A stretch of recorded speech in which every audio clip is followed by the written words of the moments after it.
I thought that was cool because I was talking with one of my cousins this weekend, and was it her? Was it her or somebody else? I forget. Somebody went to church this weekend. Mm-hmm. Somebody went to church yesterday. Okay. I forgot who it was. The way you said that. Go ahead. I thought it was my cousin, but now it might have been my mom and stepdad. Mm-hmm. I don't know. But somebody went to church this weekend. Mm-hmm. Obviously, it wasn't us. Right. And basically the message was, the longer you keep your hands on it, the longer it's going to take God to fix it. Take your hands off of it, give it on over, and keep it moving. I'm done. So how do you do that? How do you do it? How do you let go? Let go and let God, if we speaking in them terms. You pray about it. How do you not worry about it? In my interpretation is if you're going to worry or you're going to pray. You can't do both. Okay. Because if you're going to worry, you don't need to pray. Mm-hmm. That means if you're worrying, you still got your hands on it. Okay. But once you pray and you give it over to God, Allah, whomever, Jehovah, whoever you pray to or whatever, once you give it to them to work out, you take your hands off of it. Right. And you wait for them to work it out. Okay. All right. Look, we're not trying to have Bible study tonight. We ain't trying to have Bible study tonight. We're about to take y'all to the altar. But, that is some advice. That is some advice. And that's most of the advice that you get. We typically get. It is. Mm-hmm. But what does this professional advice say? Well, the first thing I found is if you're dealing with that, but you don't want to find yourself in a rut, surround yourself with friends who aren't lazy bums. And that's including mutual friends of you and your spouse. Mm-hmm. If they see you're motivated and also see others around them are motivated, maybe it will pick them up out of that slump to jump into something new or something different or be better about what they're currently in. Okay. That's one word of advice. What do you think about that? I think it's interesting in here that one of the sentences in here is that they believe that every person is born with goals and dreams. Mm-hmm. So I think that's the first thing to start pondering, because I've just had recent conversations, and I'm like, so what do you want to do? Yeah. I don't know. Mm-hmm. What do you want to do? I don't know. What do you like to do? I don't know. My thing is always, what did you want to do when you was 18? When you fresh out of high school? That kind of conversation. Yeah. Mm-hmm. Yeah. So it's like, I don't know. So I feel like if you don't know, I can't help you. Mm-hmm. I can't tell you, oh, you should do this. Because I've been in the position where I've been having that conversation recently. Okay. And I'm giving out all the suggestions I can possibly think of. What do you like to do? What interests you? Whatever. Just trying to come up with anything creative that could also be lucrative. Well, go ahead, yeah. As well. And, every idea is just shot down. Mm-hmm. Well, guess what? I don't have any more. Or every idea I have is shot down, but you have the same conversation with somebody else. They give you basically the same advice. Or same, best advice ever. Best thing ever.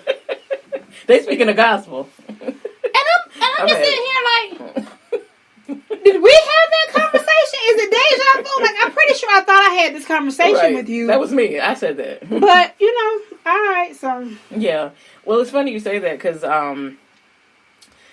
I think in these relationships that I think there's a point where everybody's equally driven for the primary goal of is maintaining and taking care of your family. But in terms of your creativity, I see it like this.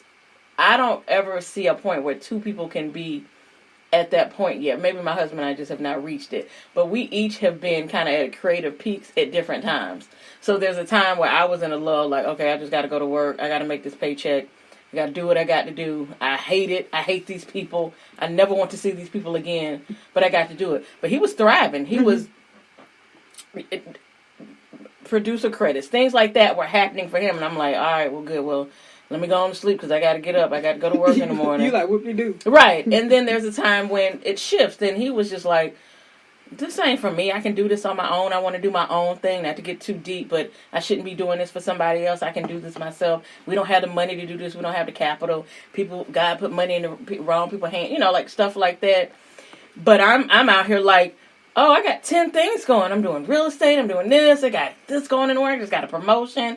So our creative juices sometimes flow at different times to maintain that balance. And that's probably a great thing. You know, because because in my opinion, I might be wrong, but I think if we both surging at the same time, something's going to... Poor kids. Right, exactly, because somebody's not watching the kids. Or they watching themselves. They watching themselves. They watching a whole lot of TV and eating a whole lot of Lunchables. The YouTube.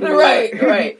So we've kind of been like that. And it just ebbs and flows. And sometimes it can go a period of over a year or two that you're just in that slump. And I went through a time period where I didn't think I could do any better, work-wise. You thought you had peaked? It was the people I worked with that had put that in my mind that was, you know what I mean? You peaked or plateaued? Plateaued. Okay. And I couldn't figure a way out. And guess what the way out was? They let me go. They laid me off. I went through a layoff, and I'm like, oh, okay. I feel like that happens a lot. Yeah. You get to the point where I feel like, God gives you clues, or universe, whoever you believe in, they give you clues and they tell you when it's time to move, but you just keep ignoring it. Mm-hmm. So when they get tired of you ignoring it, they just move you. I went about a year too long.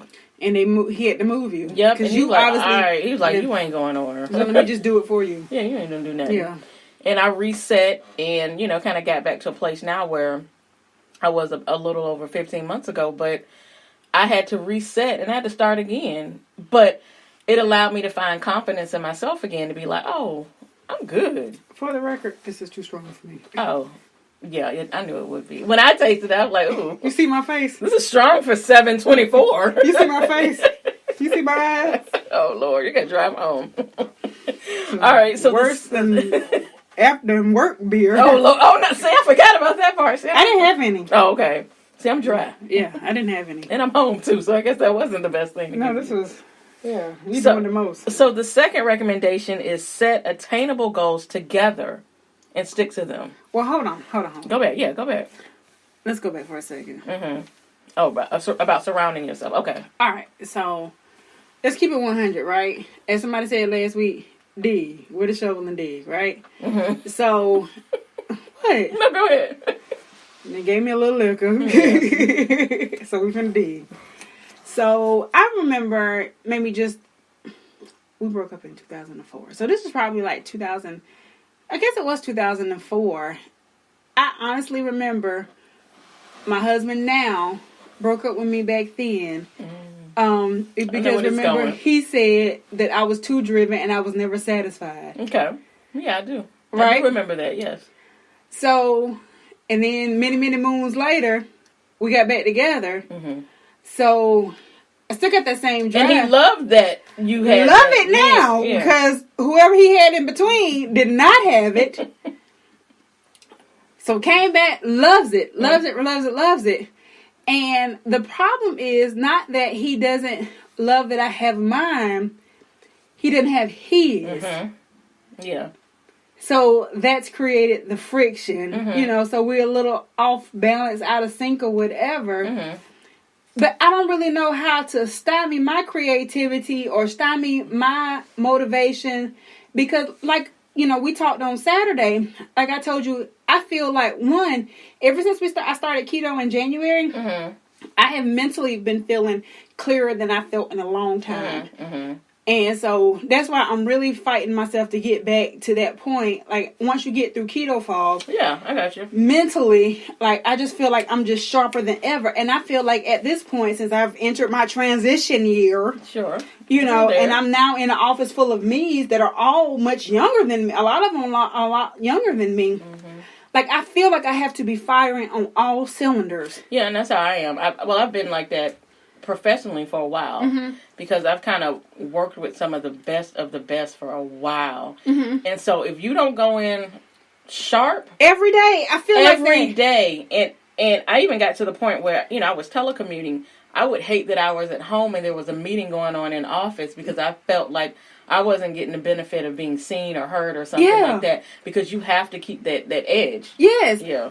Today was my 6th day on mm-hmm. this job. Mm-hmm. And I literally heard somebody down at the end of the aisle saying, hey, ask government name down there. Right, that's government. I'm pretty sure she knows. Yeah. And she was talking with somebody who's been on the job for a couple of years, and she was talking with the trainer that's now the lead that's been at this company since about halfway through its, lifespan.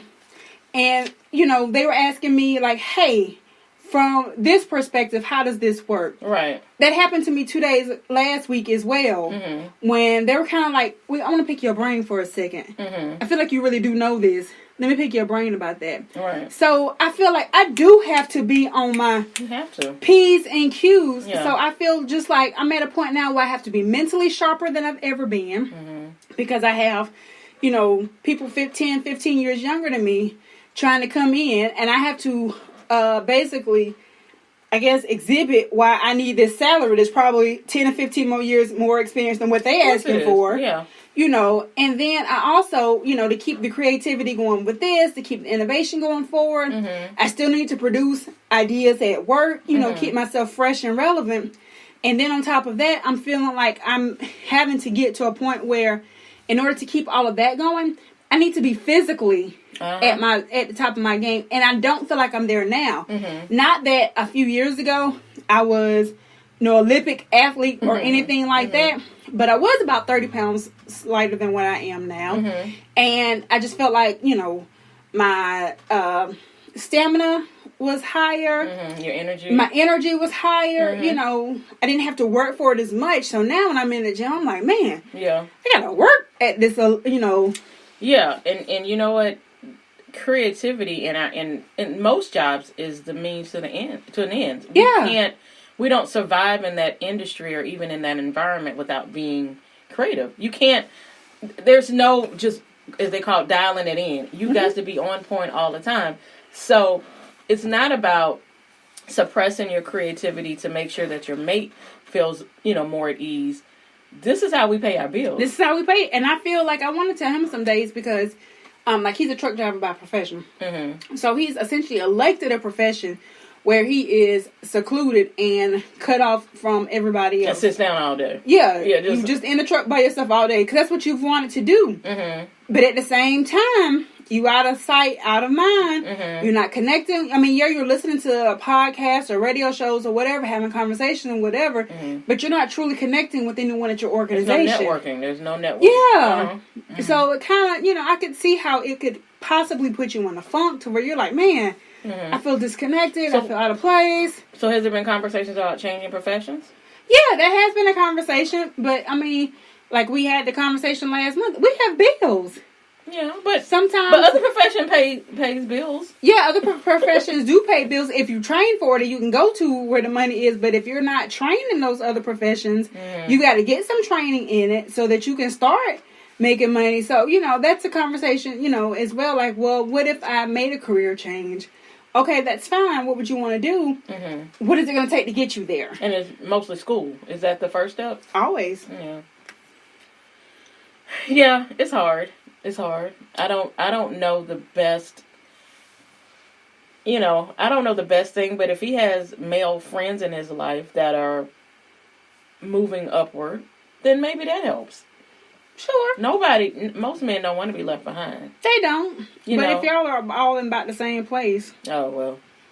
Well, here you go. Right back to number one. Right back to number one. Surround yourselves with friends who aren't lazy bums. All right. Well, there you go. Find him some friends. All right. Number 2. Set attainable goals together and stick to them. Okay. Like right now, our major goal is we want to, purchase a home in 2020. Right. Like that's the conversation every single month. Once, bills paid. Bills are paid or unpaid. How do we get to 2020? And now we're 3 months into 19, which means it's 9 months to go into 2020. We want to have this done halfway through 2020. So, we're looking at about 12.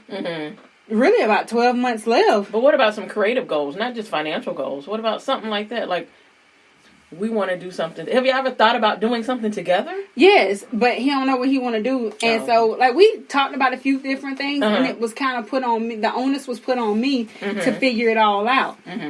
I go to work every single day for people to put everything on my plate for me to figure out. Right. I can't come home and do that too. Right. So it was kind of like, well, what is it that you want to do? How do you want to contribute? Because this is what I have in my brain, but what's in your brain? Because I might be thinking of it one way, and you may be thinking of it a different way. That's and how it works. He's a great artist. I mean, I think it's so funny. I always tell people that I remember when we first started dating. I think I told you this before as well. He was in his apartment and he had drawn a life-size Incredible Hulk on the wall. No, I don't remember that.